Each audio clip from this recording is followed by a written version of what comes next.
morning, everyone. Kate Borer and Fiona Pearman tuning in for this week's Facebook Live, where we are talking about right-sizing your inner critic. And Fee, I think we wish we had the magic pill here that took self-doubt, inner critic, imposter syndrome, whatever language you want to use on this conversation that would take it away, and doesn't exist. And there's work to be done in terms of being able to reframe and right-size often the self-doubt, the voice in our head that, rears its ugly head in moments where, we make a decision and we're second guessing ourselves, or potentially someone looks at us funny or asks us a question we can't answer. All of these sorts of situation dynamics that often trigger, this inner critic voice.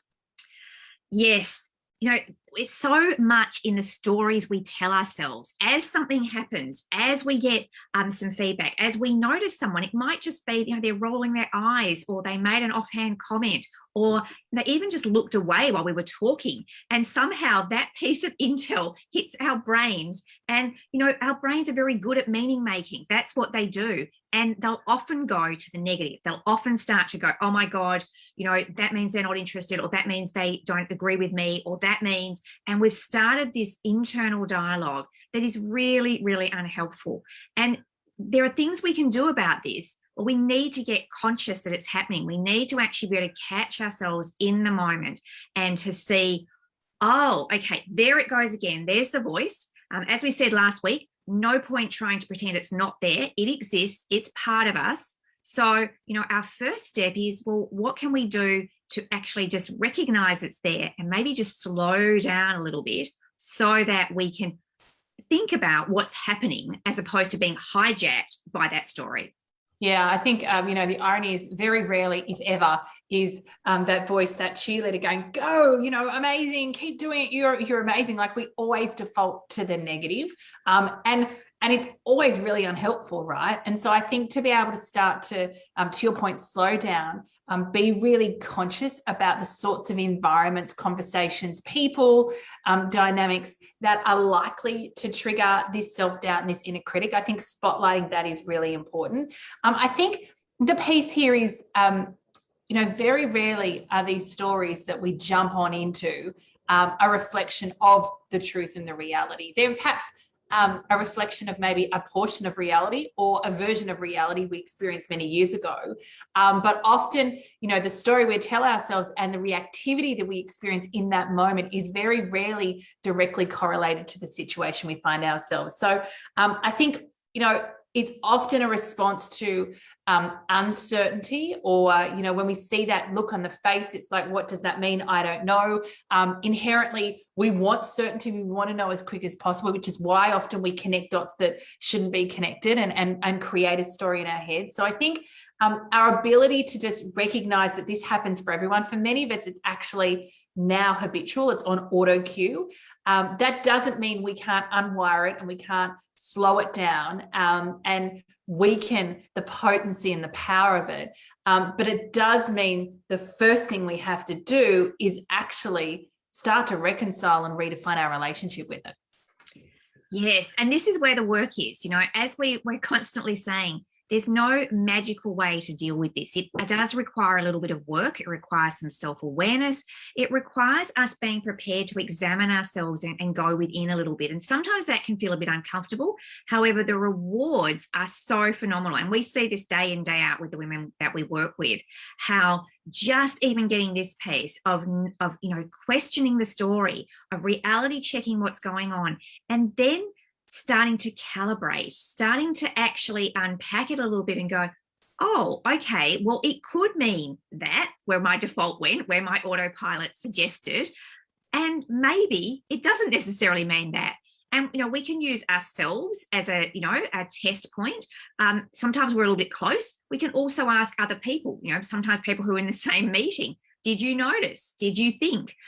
Just getting some more intel and some other data that starts to mean that we're not fixated on that voice in our head that has defaulted to the worst possible scenario. Yeah, of course. And to be able to do that, obviously we need to slow down. Obviously we need to pause our reaction or our response and say, hey, I need more information, a bit like dial a friend, right?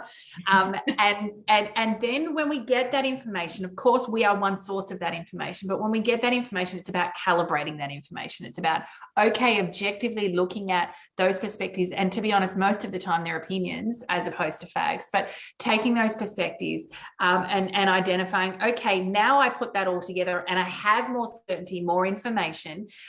What is it that meant? And, I think it's also useful sometimes in this point to go, what do I really need to be calibrating anything? And maybe I just let it go through to the keeper. Maybe I don't need to know. It's not important, because I think there are definitely moments we get hijacked that actually are unnecessary, and we could just let it go and not go into the vortex of unpacking and untangling a lot of what goes on up here. I think the potency of this process is about getting it out of our head, getting it into some sort of externally orientated, whether it's a conversation with someone else or it's paper and journaling or whatever it is, but it's getting it out of our head so that it's got a place to land. And of course, the minute that you're able to look at something with some perspective, things shift and new perspectives come. And that's when we have the opportunity to right-size it.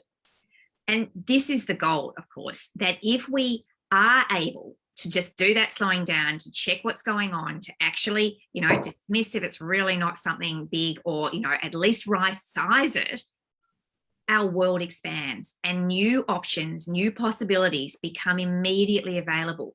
All of those things are off the table when we're caught in the drama and the, dynamic of the inner critic judging us and taking us down a rabbit hole.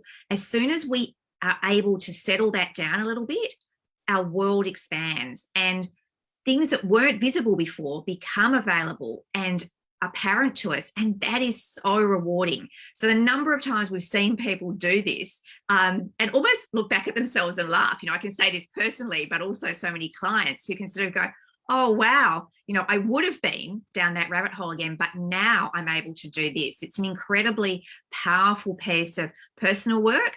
It has big ramifications for us in all aspects of our lives, including particularly in the workplace. Yeah, awesome. So guys, we're going to leave it there. If you know someone who'd benefit from this or any of our other confidence conversations, we'd love for you to share this with either your network broadly or directly with those people as well.